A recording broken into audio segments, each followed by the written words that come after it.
What makes bread dough rise? Thanks to the bread baking craze spurred by stay-at-home orders this spring, yeast has become, well, a hot commodity. Home bakers might know they need yeast to make their bread dough rise, but they may not realize how yeast actually works.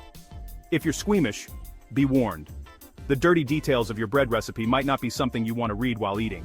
Yeast is a single-celled organism, and it's an essential part of many foods and drinks, including baked goods and beer. Yeast lives in the air all around us, which means you can actually grow your own at home using just flour and water. Yeast, that's cultivated this way, is called starter, and it's used to make sourdough bread. But if you don't have a week to collect yeast from the environment, you can purchase the instant yeast or active dry yeast that comes in a packet.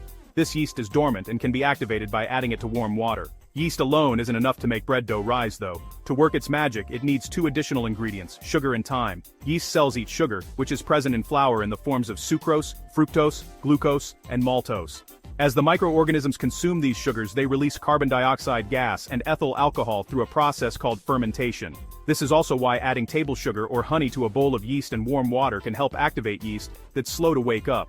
So when you see a bowl of yeast, warm water, and honey start to foam, you're basically watching yeast fart.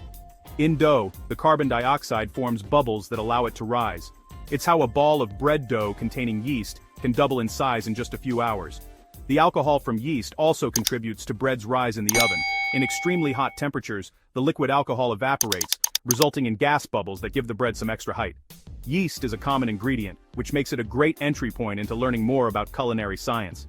If you want to further your yeast education, there's even a genetic engineering kit that lets you make your own fluorescent yeast at home using jellyfish genes.